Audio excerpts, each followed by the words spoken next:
The Senate hearing room was tense, thick with anticipation and the weight of difficult decisions looming overhead. Defense Secretary Gilberto Teodoro Jr. took the floor, his expression serious, aware that his words would carry heavy consequences for the nation's military future. He delivered a blunt message, one that echoed through the chamber. The Philippine Air Force's long-awaited multi-role fighter jet project was grounded, not because of a lack of ambition or vision, but because the country simply did not have the financial resources to make it happen. The government, already stretched thin by competing priorities, couldn't afford the jets under the current financial system. Every peso was being scrutinized, and the defense budget was no exception. This wasn't just a minor delay or a bureaucratic hiccup. It was a hard stop, a sobering reminder of the harsh realities and complexities of military procurement in a developing nation. Teodoro's statement shifted the entire conversation. Suddenly, it was no longer about the technical capabilities of the jets or the strategic advantages they could bring, but about the cold, unyielding numbers on a balance sheet. Without a fundamental change in how the country finances its defense needs, the dream of a modern, capable air fleet would remain just that, a distant dream, always out of reach. The news hit the defense community and the public hard. For Air Force personnel, who have operated outdated aircraft for decades, the promise of new jets was more than just an upgrade. It was a symbol of hope and progress. The chance to finally match the capabilities of regional neighbors to stand on equal footing in the skies seemed within reach. Now, that hope has been put on indefinite hold. The risks in patrolling the nation's vast and contested skies remain, and the gap between aspiration and reality grows wider with each passing year. The urgent need for a solution is clearer than ever. Policymakers, military leaders, and the public must now confront the difficult question: how can the nation secure its skies without the tools it desperately needs? The future of Philippine air defense hangs in the balance, uncertain and unresolved, as the country searches for a path forward in an increasingly complex and dangerous world. The core issue, as Defense Secretary Teodoro explained in a recent press conference, is not just about what the military wants to buy, but how the country is required to pay for it.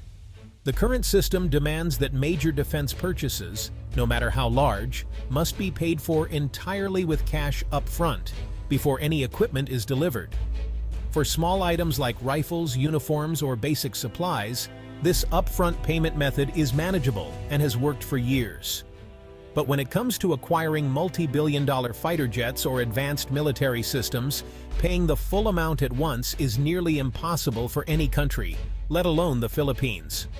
Globally, most nations use long-term financing for such purchases, spreading payments over a decade or even longer, making these deals more feasible and sustainable. Sellers and international partners are often willing to offer these flexible payment terms, understanding the scale of such investments. However, Philippine law still insists on the full amount being paid at the very start.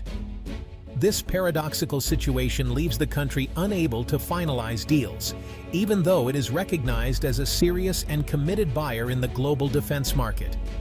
The Department of National Defense can negotiate, plan, and prepare contracts for modernization, but always hits a legal and financial wall at the final step.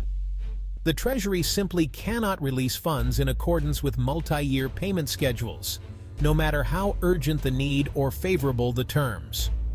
This financial bottleneck stands as the single biggest obstacle to modernizing the Air Force and keeping pace with regional security challenges.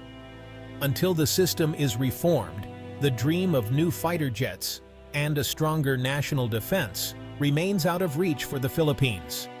The need for urgent and comprehensive reform is undeniable if the country hopes to secure its skies and its future. Buying fighter jets isn't just about the planes themselves. It's a complex process that goes far beyond simply acquiring a few high-tech aircraft. When a country like the Philippines considers modernizing its Air Force, it's really investing in an entire ecosystem of defense. Defense Secretary Teodoro insists the Philippines needs a complete package: jets, support systems, and the infrastructure to operate and maintain them. This means building new facilities, upgrading existing bases, and ensuring the right people are trained to use and support the new technology. This package includes airborne early warning and control systems, AWACS, aircraft that act as flying radar stations, essential for detecting threats far beyond the country's borders and providing a real-time picture of the skies. Without AWACS, fighter jets are essentially flying blind, unable to see or respond to threats until it's too late. These support systems are what make modern air forces effective. Aerial refueling tankers are also critical, extending the jets' range so they can patrol the Philippines' vast maritime territories and respond quickly to incidents far from base. For an archipelago like the Philippines, with thousands of islands and a huge area to defend, these aren't luxuries. They're absolute necessities for national security. The full package also covers ground support equipment, spare parts, munitions, and advanced training simulators for pilots and crew. All of these are vital for keeping the fleet operational and ready for any situation. In fact, sustaining a modern fleet often costs as much as the initial purchase. Maintenance, logistics, and ongoing upgrades are continuous expenses that can't be ignored. Teodoro's demand for a full 3-squadron package is about building real deterrence, not just making a show of force. It's about ensuring the country can actually defend itself if needed. But this comprehensive approach drives the price far beyond the initial budget, making the sticker shock understandable but necessary for true capability. Cutting corners isn't an option if the goal is credible defense. Every component, from training to technology, plays a crucial role in the bigger picture. The true cost of security is much higher than most realize. It's an investment in peace, stability, and the ability to respond to any threat, no matter where it comes from. The main legal roadblock is a decades-old law restricting government borrowing for defense. Presidential Decree 415, written in the 1970s, caps loan amounts and sets rigid terms. These rules made sense then, but now they're hopelessly outdated. The law forces the Department of National Defense into the unworkable upfront cash model. Teodoro has repeatedly called out this anachronism, arguing that the country's needs have evolved, but the laws haven't. Modern threats require modern financing tools. Until these legal barriers are reformed, the Air Force's modernization will remain stuck. The disconnect between ambition and capability is painfully clear. Teodoro refuses to settle for a piecemeal approach. He rejects buying just a few jets at a time, calling it ineffective and wasteful. His vision, at least 3 full squadrons, about 36 jets, plus AWACS, tankers, and full support. Anything less, he argues, is a false sense of security. An incomplete system would fail in a real crisis. Teodoro's stance is a sharp break from past practices, prioritizing real capability over token acquisitions. He's forcing a national conversation. Invest fully, or not at all. It's a high-stakes gamble. Either catalyze reform or risk years more with an aging fleet. The choice is stark, but the logic is clear. The Philippines' struggle stands in sharp contrast to its neighbors. Indonesia, Malaysia, Singapore, and Vietnam have all modernized their air forces using long-term financing and strategic planning. Indonesia's multi-billion-dollar deals for F-16s, Sukhois, and Rafales were paid over many years.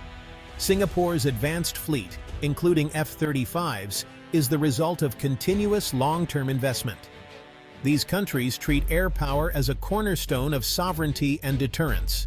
Their holistic approach includes training, munitions, and technology transfer, all financed over time.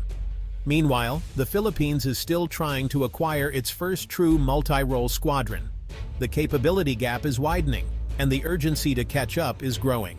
Teodoro isn't just highlighting the problem, he's pushing for a solution. He's urging Congress to pass a law allowing multi-year contracts and modern financing for defense. This would shift defense procurement from annual budget cycles to long-term strategic planning. The law would enable predictable, accountable investments, just like major infrastructure projects. Passing such legislation won't be easy. Concerns about debt and transparency are real. But without it, debates over which jet to buy are meaningless. No deal can be signed. The path to a modern Air Force runs through Congress. The future of Philippine air defense depends on lawmakers' willingness to act. While debates rage in Manila, the Air Force faces daily challenges. Their main asset, 12 FA-50PH jets, better than before, but still light combat trainers. These jets lack the range, payload, and advanced systems of true multi-role fighters. Pilots are skilled, but they're asked to do more with less, patrolling vast seas with limited tools. Every flight strains the small fleet, forcing tough choices between patrol, training, and maintenance. The situation isn't sustainable. The human cost is real. Increased risk for pilots, pressure on crews, and strategic vulnerability. Morale is tied to the promise of modernization. The Air Force waits, hoping for a breakthrough. The nation's security depends on it. The stalled fighter project has sparked a national debate. Teodoro's position: wait for full funding and a complete, credible system. Others argue for starting small. Get some jets now, add support later. The choice: strategic patience or urgent pragmatism? Should the government focus on changing the law or find a way to begin modernization now? The decision will define the future of Philippine security. The stakes could not be higher.